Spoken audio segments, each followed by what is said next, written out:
Good Wives, 8. Our Foreign Correspondent. London. Dearest people.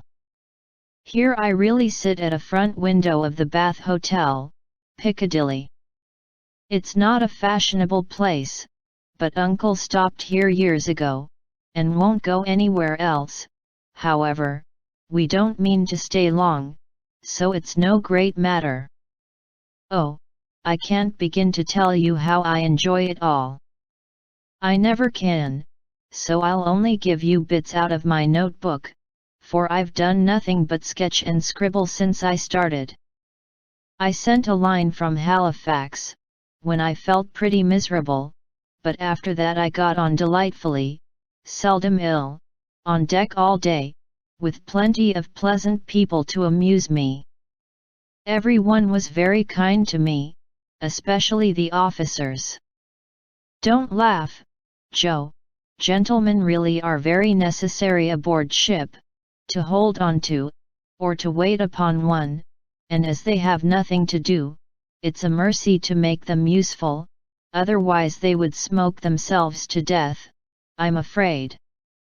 Aunt and Flo were poorly all the way, and liked to be let alone, so when I had done what I could for them, I went and enjoyed myself.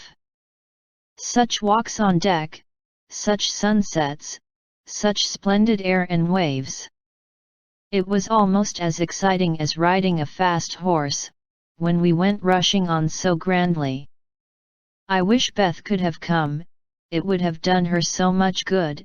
As for Joe, she would have gone up and sat on the main top jib, or whatever the high thing is called, made friends with the engineers, and tooted on the captain's speaking trumpet. She'd have been in such a state of rapture. It was all heavenly, but I was glad to see the Irish coast, and found it very lovely, so green and sunny, with brown cabins here and there, ruins on some of the hills, and gentlemen's country seats in the valleys, with deer feeding in the parks. It was early in the morning, but I didn't regret getting up to see it, for the bay was full of little boats, the shore so picturesque, and a rosy sky overhead. I never shall forget it. At Queenstown one of my new acquaintances left us Mr. Lennox, and when I said something about the lakes of Killarney, he sighed and sung, with a look at me. Oh, have you e'er heard of Kate Carney? She lives on the banks of Killarney. From the glance of her eye, shun danger and fly. For fatal's the glance of Kate Carney. Wasn't that nonsensical? We only stopped at Liverpool a few hours. It's a dirty, noisy place, and I was glad to leave it. Uncle rushed out and bought a pair of dogskin gloves, some ugly, thick shoes, and an umbrella, and got shaved a la mutton chop, the first thing. Then he flattered himself that he looked like a true Briton, but the first time he had the mud cleaned off his shoes, the little bootblack knew that an American stood in them, and said, with a grin, "There ye are, sir. I've give 'em the latest Yankee shine." It amused Uncle immensely. Oh, I must tell you what that absurd Lennox did. He got his friend Ward, who came on with us, to order a bouquet for me, and the first thing I saw in my room was a lovely one, with Robert Lennox's compliments, on the card. Wasn't that fun, girls? I like traveling. I never shall get to London if I don't hurry. The trip was like riding through a long picture gallery, full of lovely landscapes. The farmhouses were my delight, with thatched roofs, ivy up to the eaves, latticed windows, and stout women with rosy children at the doors. The very cattle looked more tranquil than ours, as they stood knee-deep in clover, and the hens had a contented cluck, as if they never got nervous, like Yankee biddies. Such perfect color I never saw, the grass so green, sky so blue, grain so yellow, woods so dark. I was in a rapture all the way. So was Flo, and we kept bouncing from one side to the other, trying to see everything while we were whisking along at the rate of 60 miles an hour. Aunt was tired and went to sleep, but Uncle read his guidebook, and wouldn't be astonished at anything.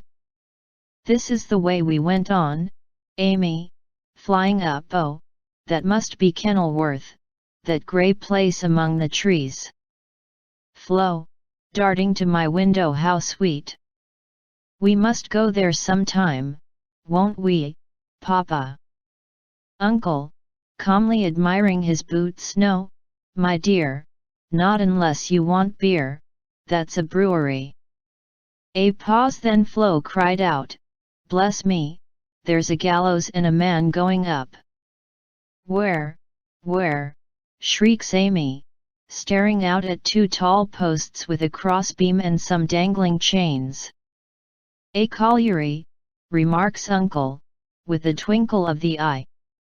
Here's a lovely flock of lambs all lying down, says Amy.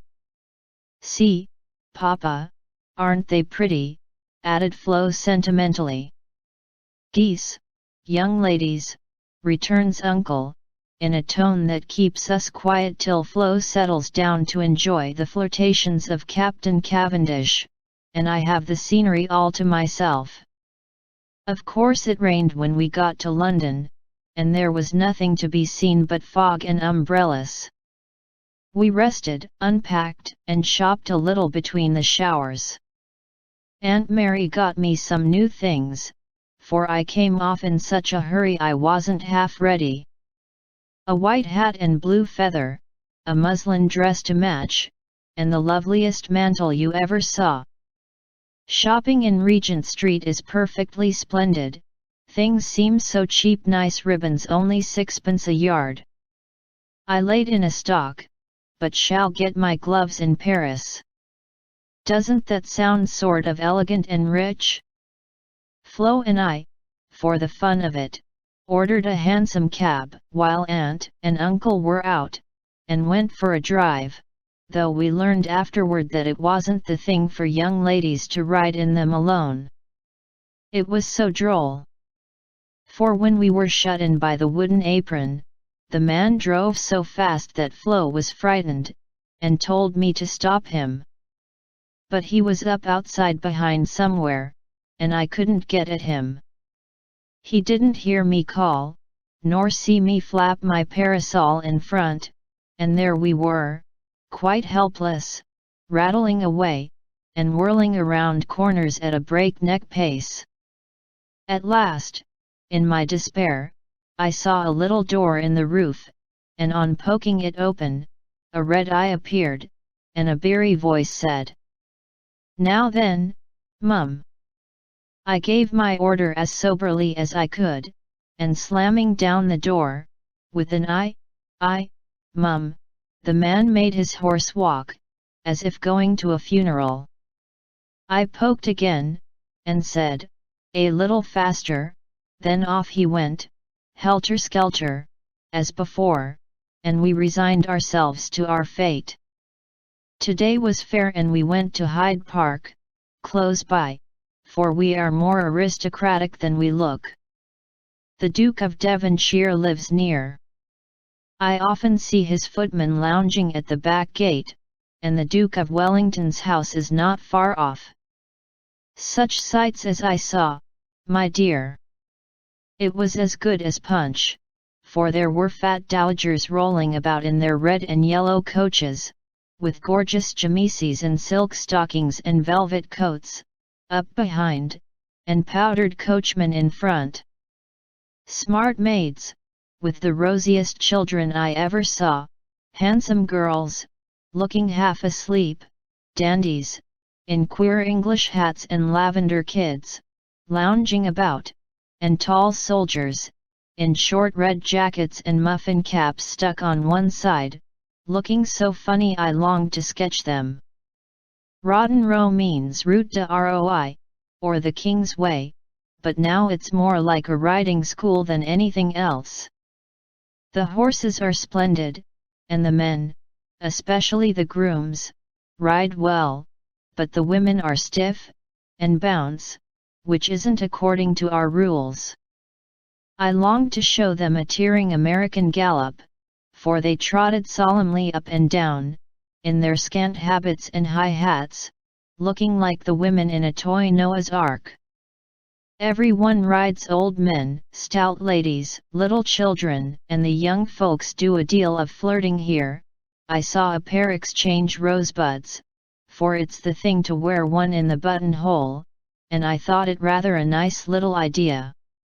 In the PM to Westminster Abbey, but don't expect me to describe it, that's impossible, so I'll only say it was sublime.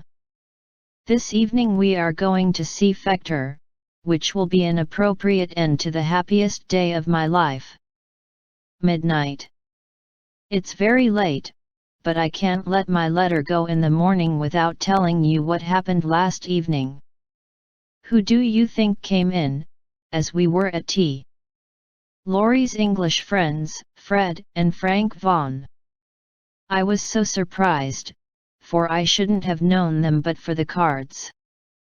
Both are tall fellows, with whiskers, Fred handsome in the English style, and Frank much better, for he only limps slightly, and uses no crutches. They had heard from Laurie where we were to be, and came to ask us to their house, but Uncle won't go, so we shall return the call, and see them as we can. They went to the theatre with us, and we did have such a good time, for Frank devoted himself to Flo and Fred, and I talked over past, present, and future fun as if we had known each other all our days. Tell Beth Frank asked for her, and was sorry to hear of her ill health. Fred laughed when I spoke of Joe, and sent his respectful compliments to the big hat. Neither of them had forgotten Camp Lawrence, or the fun we had there. What ages ago it seems, doesn't it? Aunt is tapping on the wall for the third time, so I must stop. I really feel like a dissipated London fine lady, writing here so late, with my room full of pretty things, and my head a jumble of parks, theatres, new gowns, and gallant creatures who say ah, and twirl their blonde moustaches with the true English lordliness.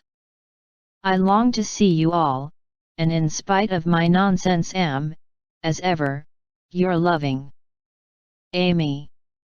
Paris. Dear girls. In my last I told you about our London visit, how kind the Vaughans were, and what pleasant parties they made for us.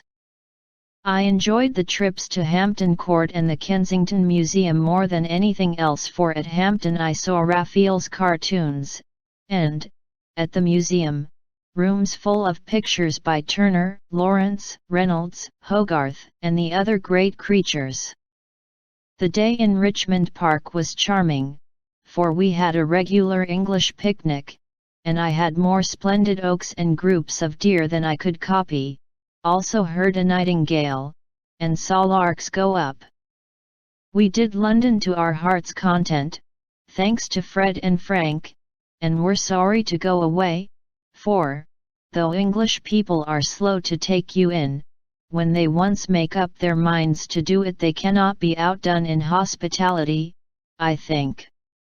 The Vaughans hope to meet us in Rome next winter, and I shall be dreadfully disappointed if they don't, for Grace and I are great friends, and the boys very nice fellows, especially Fred. Well, we were hardly settled here, when he turned up again, saying he had come for a holiday, and was going to Switzerland. Aunt looked sober at first, but he was so cool about it she couldn't say a word, and now we get on nicely, and are very glad he came, for he speaks French like a native, and I don't know what we should do without him. Uncle doesn't know 10 words, and insists on talking English very loud, as if that would make people understand him. Aunt's pronunciation is old-fashioned, and Flo and I, though we flattered ourselves that we knew a good deal, find we don't, and are very grateful to have Fred do the parley-vooing, as Uncle calls it. Such delightful times as we are having. Sightseeing from morning till night, stopping for nice lunches in the gay cafes, and meeting with all sorts of droll adventures. Rainy days I spend in the Louvre, reveling in pictures. Jo would turn up her naughty nose at some of the finest, because she has no soul for art, but I have, and I'm cultivating eye and taste as fast as I can. She would like the relics of great people better, for I've seen her Napoleon's cocked hat and grey coat, his baby's cradle and his old toothbrush, also Marie Antoinette's little shoe, the ring of Saint Denis, Charlemagne's sword, and many other interesting things. I'll talk for hours about them when I come, but haven't time to write. The Palais Royal is a heavenly place so full of bijouterie and lovely things that I'm nearly distracted because I can't buy them. Fred wanted to get me some, but of course I didn't allow it. Then the Bois and the Champs-Élysées are très magnifiques. I've seen the imperial family several times, the emperor an ugly, hard-looking man, the empress pale and pretty, but dressed in bad taste. I thought purple dress, green hat, and yellow gloves. Little Nap is a handsome boy, who sits chatting to his tutor, and kisses his hand to the people as he passes in his four-horse barouche, with postilions in red satin jackets, and a mounted guard before and behind. We often walk in the Tuileries gardens, for they are lovely, though the antique Luxembourg gardens suit me better. Père Lachaise is very curious, for many of the tombs are like small rooms, and, looking in, one sees a table with images or pictures of the dead, and chairs for the mourners to sit in when they come to lament. That is so Frenchy. Our rooms are on the Rue de Rivoli, and, sitting in the balcony, we look up and down the long, brilliant street. It is so pleasant that we spend our evenings talking there, when too tired with our day's work to go out. Fred is very entertaining, and is altogether the most agreeable young man I ever knew except Laurie, whose manners are more charming. I wish Fred was dark, for I don't fancy light men. However, the Vaughns are very rich, and come of an excellent family, so I won't find fault with their yellow hair, as my own is yellower. Next week we are off to Germany and Switzerland, and, as we shall travel fast, I shall only be able to give you hasty letters. I keep my diary, and try to remember correctly and describe clearly all that I see and admire, as father advised. It is good practice for me, and, with my sketchbook, will give you a better idea of my tour than these scribbles. Adieu, I embrace you tenderly. Votre Amy. Heidelberg. My dear Mama. Having a quiet hour before we leave for Bern, I'll try to tell you what has happened, for some of it is very important, as you will see. The sail up the Rhine was perfect, and I just sat and enjoyed it with all my might. Get father's old guidebooks, and read about it. I haven't words beautiful enough to describe it. At Koblenz we had a lovely time, for some students from Bonn, with whom Fred got acquainted on the boat, gave us a serenade. It was a moonlight night, and, about 1 o'clock, Flo and I were waked by the most delicious music under our windows. We flew up, and hid behind the curtains, but sly peeps showed us Fred and the students singing away down below. It was the most romantic thing I ever saw. The river, the bridge of boats, the great fortress opposite, moonlight everywhere, and music fit to melt a heart of stone. When they were done we threw down some flowers, and saw them scramble for them, kiss their hands to the invisible ladies, and go laughing away to smoke and drink beer, I suppose. Next morning Fred showed me one of the crumpled flowers in his vest pocket, and looked very sentimental. I laughed at him, and said I didn't throw it, but Flo, which seemed to disgust him, for he tossed it out of the window, and turned sensible again. I'm afraid I'm going to have trouble with that boy, it begins to look like it. The baths at Nassau were very gay, so was Baden-Baden, where Fred lost some money, and I scolded him. He needs someone to look after him when Frank is not with him. Kate said once she hoped he'd marry soon, and I quite agree with her that it would be well for him. Frankfurt was delightful. I saw Goethe's house, Schiller's statue, and Danneker's famous Ariadne. It was very lovely, but I should have enjoyed it more if I had known the story better. I didn't like to ask, as everyone knew it, or pretended they did. I wish Joe would tell me all about it. I ought to have read more, for I find I don't know anything, and it mortifies me. Now comes the serious part, for it happened here, and Fred is just gone. He has been so kind and jolly that we all got quite fond of him. I never thought of anything but a traveling friendship, till the serenade night. Since then I've begun to feel that the moonlight walks, balcony talks, and daily adventures were something more to him than fun. I haven't flirted, Mother, truly, but remembered what you said to me, and have done my very best. I can't help it if people like me, I don't try to make them, and it worries me if I don't care for them, though Joe says I haven't got any heart.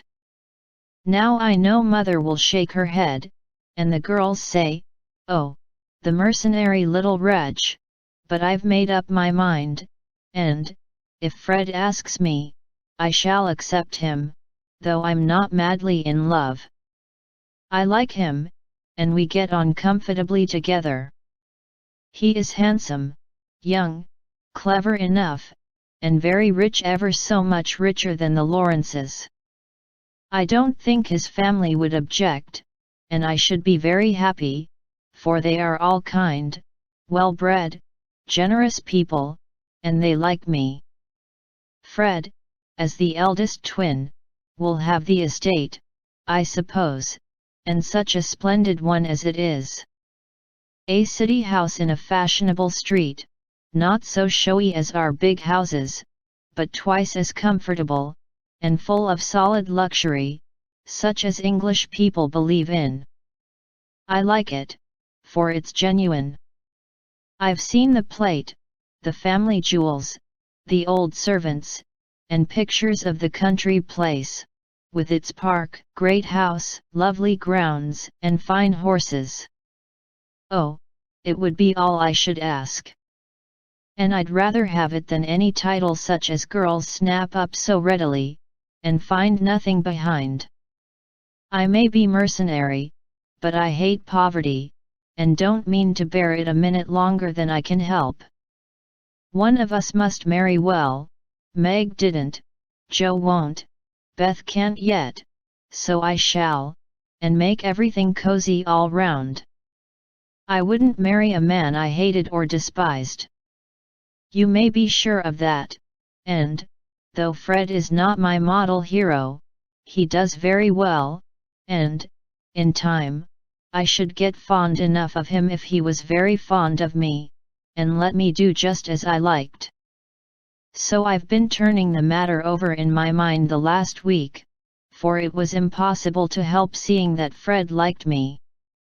He said nothing, but little things showed it. He never goes with Flo, always gets on my side of the carriage, table, or promenade, looks sentimental when we are alone, and frowns at anyone else who ventures to speak to me. Yesterday, at dinner, when an Austrian officer stared at us, and then said something to his friend a rakish-looking baron about ein wunderschönes Blondchen. Fred looked as fierce as a lion, and cut his meat so savagely, it nearly flew off his plate. He isn't one of the cool, stiff Englishmen, but is rather peppery, for he has Scotch blood in him, as one might guess from his bonny blue eyes. Well, last evening we went up to the castle about sunset, at least all of us but Fred, who was to meet us there, after going to the post restaurant for letters. We had a charming time poking about the ruins, the vaults where the monster tun is, and the beautiful gardens made by the Elector, long ago, for his English wife. I liked the great terrace best, for the view was divine, so, while the rest went to see the rooms inside, I sat there trying to sketch the grey stone lion's head on the wall, with scarlet woodbine sprays hanging round it. I felt as if I'd got into a romance, sitting there, watching the Neckar rolling through the valley, listening to the music of the Austrian band below, and waiting for my lover, like a real storybook girl. I had a feeling that something was going to happen, and I was ready for it. I didn't feel blushy or quaky, but quite cool, and only a little excited. By and by I heard Fred's voice, and then he came hurrying through the great arch to find me. He looked so troubled that I forgot all about myself, and asked what the matter was. He said he'd just got a letter begging him to come home, for Frank was very ill, so he was going at once, in the night train, and only had time to say goodbye. I was very sorry for him, and disappointed for myself, but only for a minute, because he said, as he shook hands and said it in a way that I could not mistake, "I shall soon come back, you won't forget me, Amy?" I didn't promise, but I looked at him, and he seemed satisfied, and there was no time for anything but messages and goodbyes, for he was off in an hour, and we all miss him very much. I know he wanted to speak, but I think, from something he once hinted, that he had promised his father not to do anything of the sort yet a while, for he is a rash boy, and the old gentleman dreads a foreign daughter-in-law. We shall soon meet in Rome, and then, if I don't change my mind, I'll say yes, thank you, when he says will you, please. Of course this is all very private, but I wished you to know what was going on. Don't be anxious about me, remember I am your prudent Amy, and be sure I will do nothing rashly. Send me as much advice as you like, I'll use it if I can. I wish I could see you for a good talk, Marmee. Love and trust me. Ever your Amy.